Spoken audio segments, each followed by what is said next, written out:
Hi everyone, welcome to Yadnya investment academy. आज हम इस वीडियो में बात करने वाले हैं Crompton Greaves consumer electricals limited यानी CGCEL के बारे में, और इस कंपनी की हम हिस्ट्री और इस फॉर्मेशन के पीछे सीरीज ऑफ इवेंट्स जो थे उसके बारे में हम डिस्कस करेंगे। तो चलिए शुरू करते हैं। सबसे पहले बात करते हैं कंपनी की हिस्ट्री के बारे में। कंपनी का history more than 100 years back का है, जहाँ पे कंपनी 1878 में फॉर्म हुई थी बाय REB क्रॉम्पटन, जिन्होंने REB Crompton and company form की थी in England to manufacture and contract electrical equipment. Further 1927 में ये जो कंपनी है मर्ज हो गई विथ F&A पार्किंसन लिमिटेड, और इस मर्ज कंपनी ने मुंबई में अपना एक होली ओन्ड सब्सिडरी फॉर्म किया by the name of Crompton Parkinson limited. Further 1947 में जो थापर ग्रुप थे, जो उसके ओनर थे लाला थापर, उन्होंने इस कंपनी का टेक ओवर कर लिया। मूविंग अहेड 1996 में थापर ग्रुप ने क्रॉम्पटन ग्रीव्स लिमिटेड फॉर्म किया to meet the consumer and B2B demand of electrical equipment. And lastly 2015 में ये जो क्रॉम्पटन ग्रीव्स लिमिटेड थी उसके कंज्यूमर बिजनेस को डीमर्ज कर दिया गया और Crompton Greaves consumer electricals limited form हुई।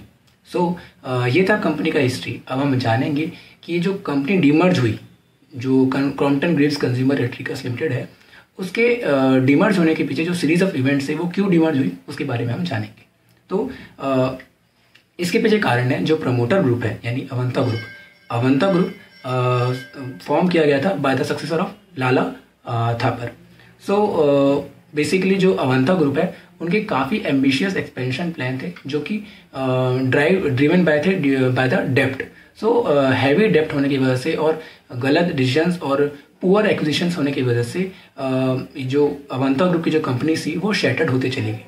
और उसका हमें पहला एग्जांपल दिखता है during the pre Lehman period यानी बिटवीन 2006 टू 2008, जहाँ पे थापर ग्रुप ने और अवंता ग्रुप ने एक्विजिशन किया of the largest pulp and paper company in Malaysia of Sabah forest for $261 million deal.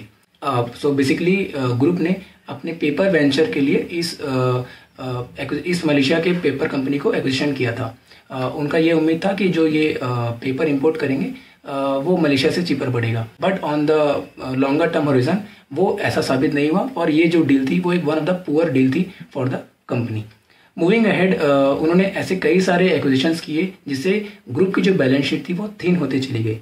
Group की एक फ्लैगशिप कंपनी बल्लरपुर इंडस्ट्रीज लिमिटेड, जो कि एक काफ़ी फ्लैगशिप कंपनी थी ग्रुप की, उसका डेप्ट बढ़ता चला गया टू ₹5,496 करोड़।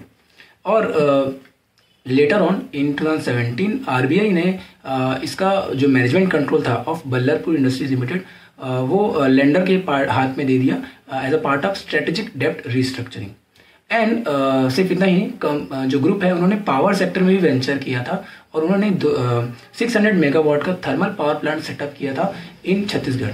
और ये भी वेंचर ग्रुप के लिए फ्रूटफुल साबित नहीं हुआ, और लेटर ऑन ये वेंचर भी ग्रुप ने अदानी ग्रुप को सेल कर दिया। देन इसके अलावा ग्रुप के काफ़ी सारे ओवरसीज एक्सपेंशन प्लान भी थे, और ओवरसीज उन्होंने एक्सपेंशन किए भी थे between the period of 2006 to 2010, जहाँ पे ग्रुप ने UK, फ्रांस, आयरलैंड, बेल्जियम और हंगरी में ओवरसीज एक्सपेंशन किए during this period with the aim of becoming $8 billion conglomerate in the revenue terms.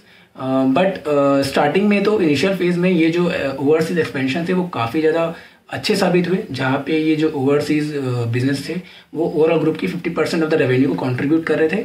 But later on ये जैसे ही ग्लोबल स्लोडाउन आया, ये जो ओवरसीज एक्सपेंशन है वो ग्रुप के लिए काफ़ी बैड डिसीजन साबित हुए। फिर ग्रुप ने अपने जो भी एक्विजिशन से जो भी डील्स थी उसे साइन ऑफ करना स्टार्ट हुआ, जैसे कि 2018 में जो मलेशियन पेपर कंपनी उन्होंने एक्वायर किया था उसे भी ग्रुप ने सेल कर दिया फॉर $310 मिलियन, जो कि कोई खास प्रॉफिट अमाउंट नहीं था। इसके अलावा पावर सेक्टर में वेंचर करना ये भी उन्होंने एग्जिट किया by selling off to Adani group. ये थे कंपनी के कुछ सीरीज ऑफ इवेंट्स जिसकी वजह से जो क्रॉम्पटन ग्रीव्स है, Crompton Greaves consumer electrical limited, वो डीमर्ज हुई, और ओवरऑल जो अवंता ग्रुप की कंपनीज थी वो शैटर्ड होती चली गई। अगर हमें समराइज करें तो बेसिकली 3 to 4 की रीजंस है। पहला, कंपनी का highly ambitious expansion plan, second bad overseas expansion, third venturing into power sector, and last bad decisions regarding acquisitions. So ये थे कुछ सीरीज ऑफ इवेंट्स जो क्रॉम्पटन ग्रीव्स कंज्यूमर इलेक्ट्रिकल्स के लिए फॉर्मेशन का एक बेस बने. सो जब डीमर्ज हुआ तो क्या हुआ? सो बेसिकली जो क्रॉम्पटन ग्रीव्स लिमिटेड थी, जिसके दो पार्ट थे, B2B और कंज्यूमर इलेक्ट्रिकल सेगमेंट. सो कंज्यूमर इलेक्ट्रिकल सेगमेंट को डीमर्ज कर दिया गया और वो कंपनी बनी Crompton Greaves consumer electricals limited. जो B2B सेगमेंट था दैट वो बनी CG पावर. फर्दर जब डीमर्ज हुआ तो अवंता ग्रुप ने अपना जो स्टेक है 34.37% उसे 2 प्राइवेट इक्विटी कंपनीज को बेच दिया, to Advent International and Temasek holdings for ₹20 billion. जैसे ही डीमर्ज हुआ एडवेंट इंटरनेशनल ने 22.34% स्टेक ओन कर लिया via it subsidiary ML Fiaco, और Temasek ने 11.03% होल्डिंग एक्वायर कर ली थ्रू इट सब्सिडरी मार्शरिट इन्वेस्टमेंट्स. जब एक्विजिशन हो गया तो ये दोनों ही private equity firms promoter group की तरह क्वालिफाई हुई, बट लेटर ऑन उन्होंने धीरे धीरे अपना स्टेक सेल ऑन करना स्टार्ट कर दिया.